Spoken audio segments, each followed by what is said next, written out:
कि ये पूरा जो हिमालयन जोन है, कैलाश मानसरोवर का जोन है, तो ये शिव का है और शिव बिना शक्ति के आगे नहीं बढ़ सकते। इसलिए हमने पहले शक्ति को आगे बढ़ाया है, क्योंकि ये तो इतिहास गवाह है इस चीज़ का कि शक्ति से पहले मीन्स शक्ति आगे जाएगी तब शिव उसके अनुसरण करते हुए आगे जाए। तो विज्ञान भी ये मानता है ना, बिना ईश्वर के कुछ नहीं हो सकता। जी जी जी, विज्ञान भी मानता है। देवप्रयाग ऋषिकेश कर्णप्रयाग रेल लाइन का चौथा स्टेशन है और यहाँ पर इस वक्त जोर शोर से काम चल रहा है।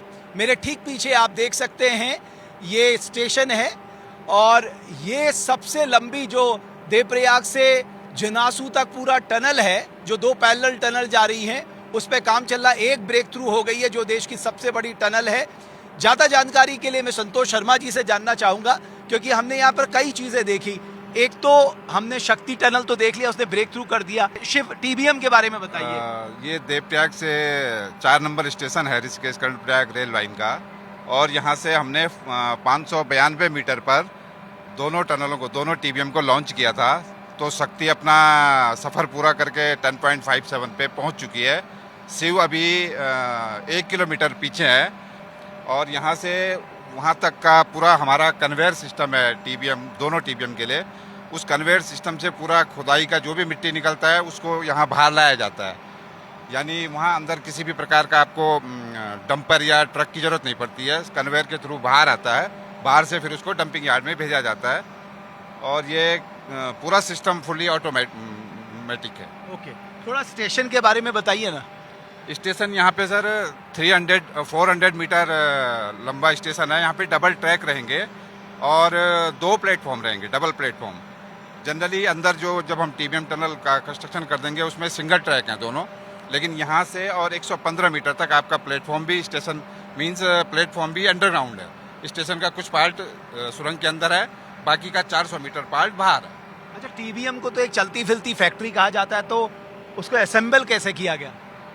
यही स्टेशन यार्ड में जो एरिया आप देख रहे हैं, तो इस एरिया में जब वहाँ से पूरा सामान को आयातित करके यहाँ पे लाया गया, तो इसी एरिया में पूरा उसको असेंबल किया गया। फिर स्लाइडिंग मेथड में उसको अंदर 592 चैनल्स तक भेजा गया। उसके बाद उसने वहाँ से काम करना शुरू किया। और ये एक महत्वपूर्ण पड़ाव इसलिए भी है क्योंकि भागीरथी और अलकनंदा का संगम है। जी, देवप्रयाग तो वैसे ही बहुत विख्यात है। तो कह सकते हैं कि ये शिव की नगरी है और गंगा और अलकनंदा मतलब गंगा का उद्गम स्थल भी यही है। तो यहीं से इसका शिव और शक्ति का जो समागम आगे जनासू में जाके होगा, ये एक अद्भुत चीज़ होगी। तो ये शिव शक्ति नाम आया कहाँ से?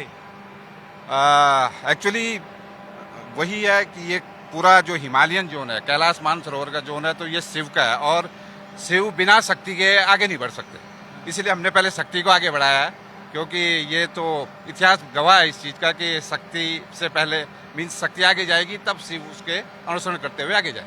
तो विज्ञान भी ये मानता है ना, बिना ईश्वर के कुछ नहीं हो सकता। जी जी जी, विज्ञान भी मानता है और ये सब चीज़ें यहाँ पे फॉलो होती है। भले ही पूरे विशेषज्ञ सब कुछ इसको मॉनिटरिंग करते हैं, लेकिन इस चीज़ को भी हम इग्नोर नहीं कर सकते। और रघुनाथ टेम्पल भी एकमात्र यही है। जी जी, पूरे उत्तराखंड राज्य में रघुनाथ टेम्पल सिर्फ देवप्रयाग में है और गंगा की नगरी भी देवप्रयाग से स्टार्ट हो।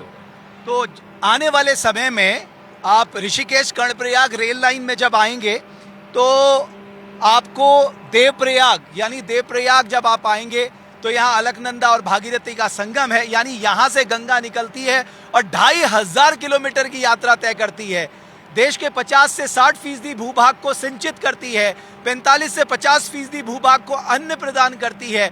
वो गंगा यहाँ देवप्रयाग में अलकनंदा और भागीरथी के रूप में निकलकर आगे गंगा बनकर निकलती है।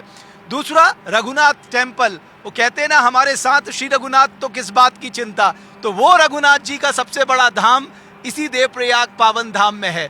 तो आने वाले समय में आपके लिए एक अद्भुत अनुभव होने जा रहा है जब आप पहाड़ों की यात्रा रेल से करेंगे और जो अलग अलग पड़ाव हैं वो अलग अलग पड़ाव अपने साथ सांस्कृतिक इतिहास को समेटे हैं। न सिर्फ आप उस इतिहास से रूबरू होंगे बल्कि प्रकृति के मनोरम दृश्य को देखते हुए टनलों के थ्रू आप 4 धाम की यात्रा कर पाएंगे।